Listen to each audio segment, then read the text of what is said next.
Selamat datang kepada Pak Arif dan teman-teman yang menonton video ini.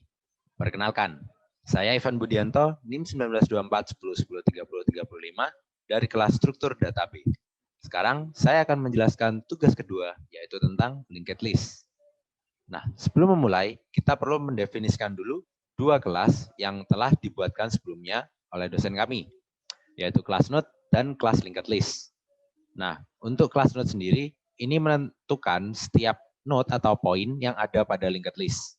Sedangkan kelas linked list sendiri adalah kumpulan dari node secara keseluruhan yang dapat dioperasikan dengan mudah apabila kita membutuhkan sesuatu yang basic atau mendasar. Seperti contohnya traverse list ini, kita dapat menjalankan setiap elemen yang ada atau mengetahui elemen apa saja yang ada dalam linked list. Lalu insert at start ini dapat memasukkan elemen pada awal dari sebuah linked list, dan insert at end kebalikannya, yaitu memasukkannya pada akhir dari sebuah linked list, dan fungsi-fungsi lainnya. Nah, langsung saja untuk mempercepat waktu, saya play saja. Nah, lanjut ke soal ke-0. Nah, sebelum memulai nih, saya membuat sendiri sebuah fungsi, yaitu def getTail yang menerima parameter berupa self. GetTail ini sendiri berfungsi untuk mengambil nilai dari akhir sebuah linked list atau tailnya. Nah, untuk logikanya sendiri, apabila nref itu tidak sama dengan 0, maka kita lanjutkan listnya sampai nref ini berisi none. Nah, saat nref ini bernilai none, maka perulangan akan selesai dan nilai yang terakhir yaitu n akan dikembalikan menuju self.tail seperti di sini. Lalu kita lanjut ke nomor 0, yaitu instansiasi dua buah linked list. Jadi sebelum kita memulai ke nomor 1 sampai 5, kita perlu mendefinisikan dulu linked list yang akan kita operasikan. Di sini saya menggunakan dua buah linked list. Yang pertama linked list 1 bernilai 7, 5, 2, 3, 10, 37. Dan linked list kedua berisi 5 anggota, berisi 5, 3, 54, 2, dan 10. Angka-angka ini saya ambil dengan random. Lanjut ke implementasi nomor 0. Jadi saya mendefinisikan linked list 1 sebagai L_list. Saya langsung saja implementasikan.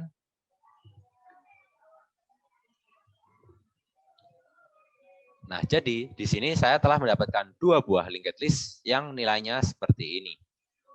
Lanjut saja ke nomor 1. Membuatlah metode untuk mencari banyaknya anggota sebuah linked list. Nah, dari sini kita disuruh untuk mencari length atau panjang dari sebuah linked list yang berisi banyaknya anggotanya. Nah, untuk itu saya membuat sebuah kode atau metode yang telah saya buat di atas. Kode tersebut saya kopas atau copy paste ke bawah ini. Nah, maksud saya contohnya seperti nomor 1 ini. Di sini saya sudah menyelipkannya di sini terlebih dahulu untuk di-run bersama kelas linked list. Namun untuk penjelasannya agar lebih mudah, saya menulisnya lagi di bawah ini. Jadi kode di sini hanya untuk penjelasan logika saja. Implementasi dengan kode yang sama sudah dilakukan pada sel teratas. Jadi def count element ini menerima inputan berupa self atau dirinya itu sendiri. Lalu apabila self.start itu bukan sama dengan none, maka kita print list has no element. Jadi kalau misalnya nggak ada elemennya, ya kita return saja langsung karena self.start-nya is none. Nah, else-nya kita mulainya counter itu dari nilai 1. Lalu n kita mulai dari start node-nya atau awal dari linked list tersebut. Lalu kita melakukan perulangan selama n.ref itu bukan sama dengan none, kita tambahkan counternya. Nah, setelah kita mencari n.ref-nya, kita menambahkan counternya seperti itu. Ini akan berjalan terus hingga n.ref itu bernilai none. Saat n.ref sudah bernilai none, kita hentikan perulangan ini dan kita mengeprint hasilnya atau counternya. Itu adalah logika dari nomor 1. Nah, untuk mencobanya, kita langsung saja implementasikan ya. Di implementasi nomor 1 ini, kita run. Nah, untuk jumlah anggota linked list 1 itu 6. Kita cek, untuk linked list 1 isinya 6. 7, 5, 2, 3, 10, 3, 7. Nah, berarti untuk logika nomor 1 ini sudah benar. Lanjut ke nomor 2, yaitu kita membuat metode untuk menghitung jumlah atau sum semua bilangan di sebuah linked list. Hampir sama logikanya dengan sebelumnya. Namun yang terdapat perbedaannya adalah di sini. Kita mendefinisikan N terlebih dahulu, di mana N adalah start node-nya atau head dari linked list tersebut. Lalu kita lanjutkan dengan mendefinisikan sum underscore value, di mana sum underscore value ini merupakan jawabannya nanti yang akan kita print. Nah, ini bernilai n.item. Lalu kita melakukan perulangan selama n.ref itu bukan sama dengan none, sama seperti sebelumnya. Kita tambahkan, nah kalau di atas tadi kan kita menambahkan counternya. Nah, kalau di bawah ini kita menambahkan sum value-nya atau n itemnya itu kita tambahkan dengan sum value yang ada. Jadi misalnya di perulangan pertama, sum value ini kan bernilai 7 nantinya. Nah, untuk item keduanya bernilai 5. Jadi pada perulangan ini 7 ditambahkan dengan 5 untuk mencapai nilai akhirnya nanti. Jadi nilainya tidak akan direset, melainkan terus ditambahkan. Seperti itu. Lalu kita lanjut ke implementasinya. Langsung saja. Jumlah sum anggota linked list 1, 64. Mari kita cek bersama. Isi dari linked list 1 adalah 7, 5, 2, 3, 10, 37. Kita jumlahkan menjadi 12, 14, 17, 27, 64. Nah, maka dari itu hasil perhitungan dari metode yang saya buat adalah benar, di mana jumlah sum anggota linked list 1 bernilai 64.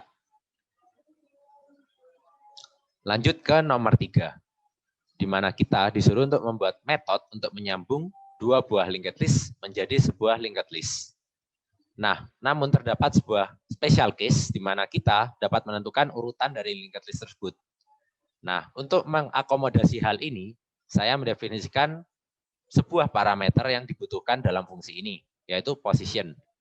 Nah, untuk position sama dengan 1, itu linked list 1 akan disambungkan dengan linked list 2 di belakangnya.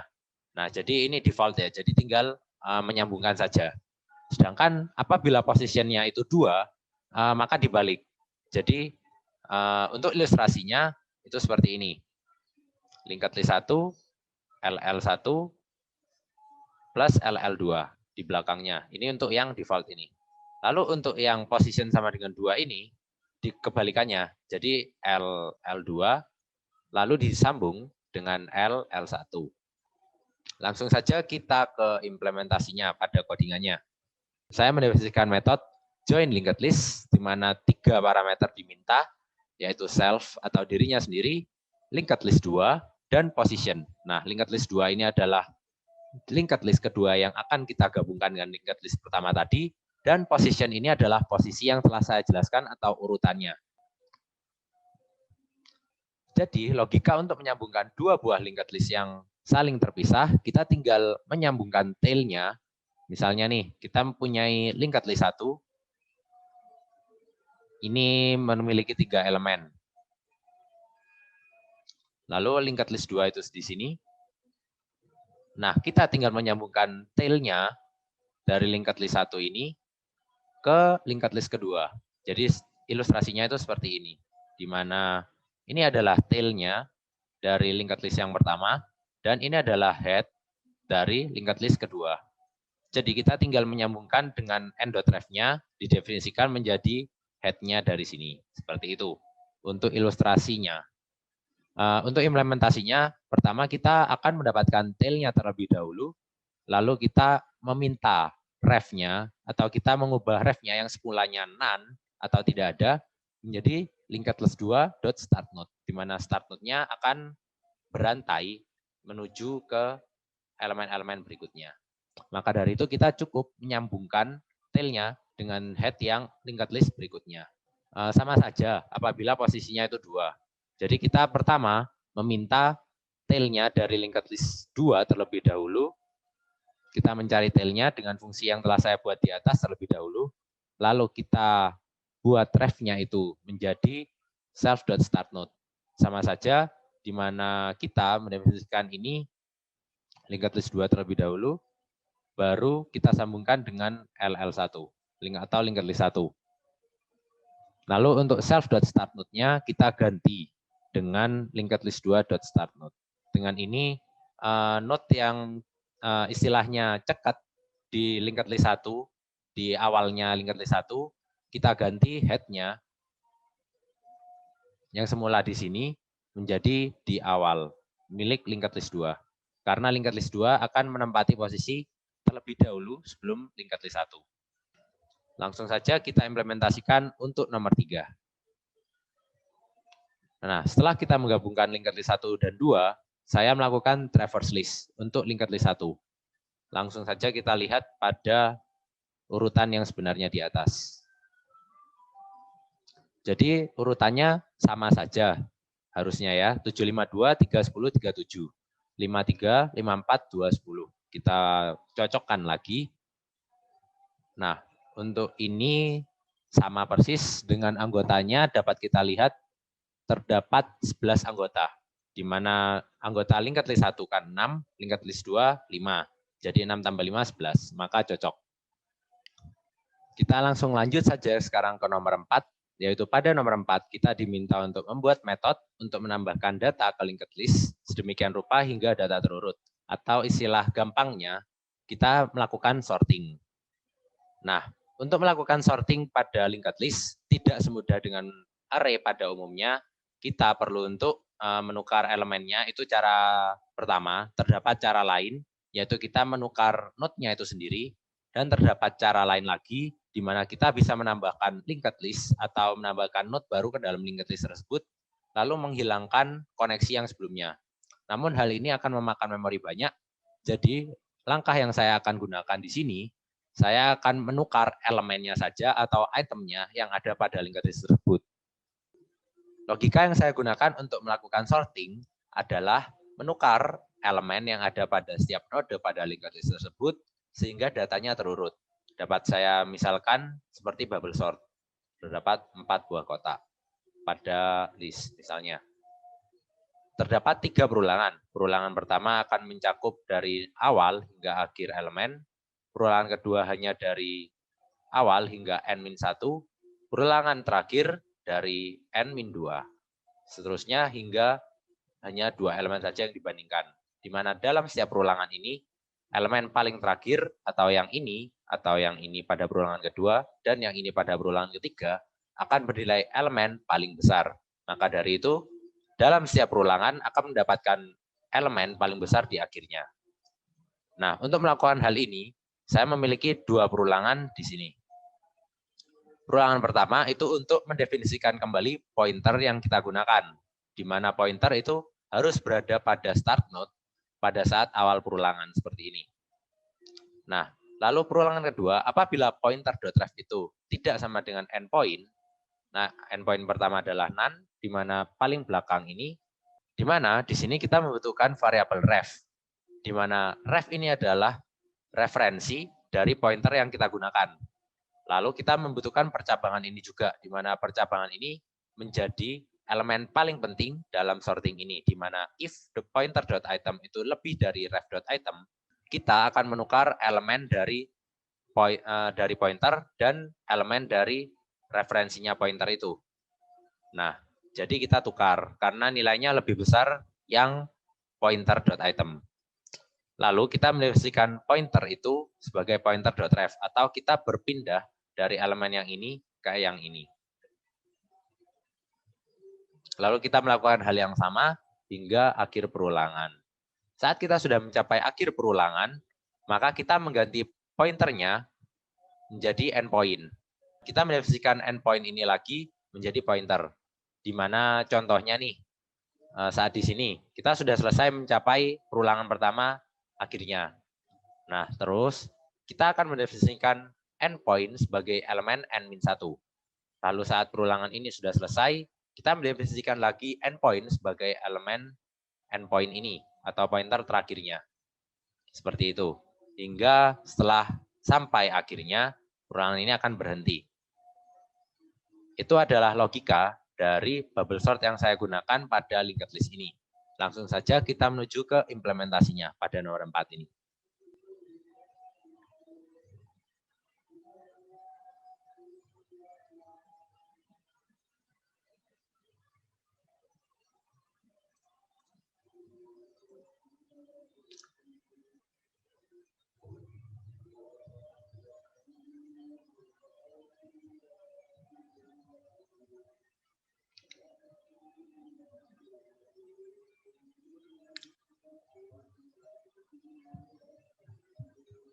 Jadi pada implementasi nomor 4, saya memiliki linked list 2 yang sebelum diurutkan memiliki 5, 3, 54, 2, dan 10 sebagai elemen. Lalu setelah diurutkan, 2 menjadi paling atas menjadi head-nya, dan dilanjutkan dengan nilai-nilainya 3, 5, 10, 5, 4, di mana nilai ini terurut dari nilai paling kecil hingga nilai paling besar. Maka dari itu, untuk nomor 4 ini dapat kita nyatakan selesai. Lanjut ke nomor terakhir pada tugas minggu ini, yaitu kita diminta untuk membuat metode untuk membalik arah semua pointer di linked list.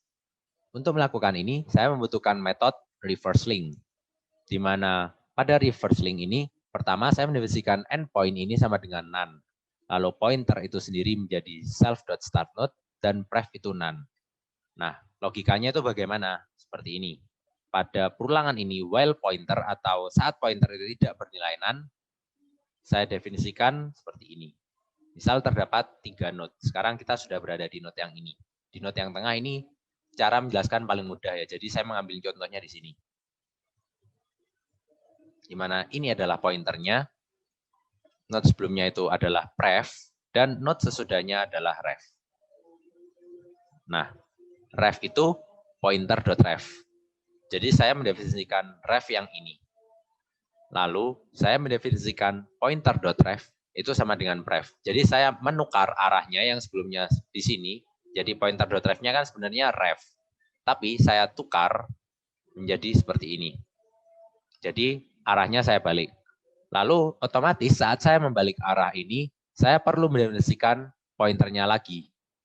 Nah, jadi pada langkah berikutnya, saya mendefinisikan pref yang baru menjadi pointer yang sekarang. Atau saya majukan node-nya untuk melanjutkan iterasi yang sebelumnya. Jadi nilai pref yang sekarang ada di pointer ini. Lalu yang terakhir, saya mendefinisikan pointernya sebagai ref. Saya melanjutkan perulangan yang sekarang. Jadi pointernya sekarang di sini. Sehingga pada saat perulangan berikutnya terdapat ref di sini dari pointer ini dan pointer yang sekarang telah menjadi pref atau node sebelumnya. Seperti itu. Ini adalah logika dari nomor 5. Lanjut ke implementasinya.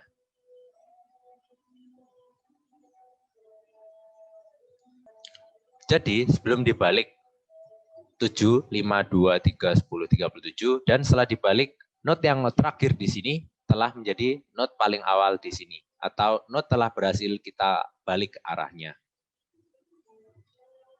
Demikian adalah video penjelasan struktur data kedua mengenai linked list. Apabila terdapat salah kata atau perbuatan, saya meminta maaf, dan terima kasih telah menonton video ini.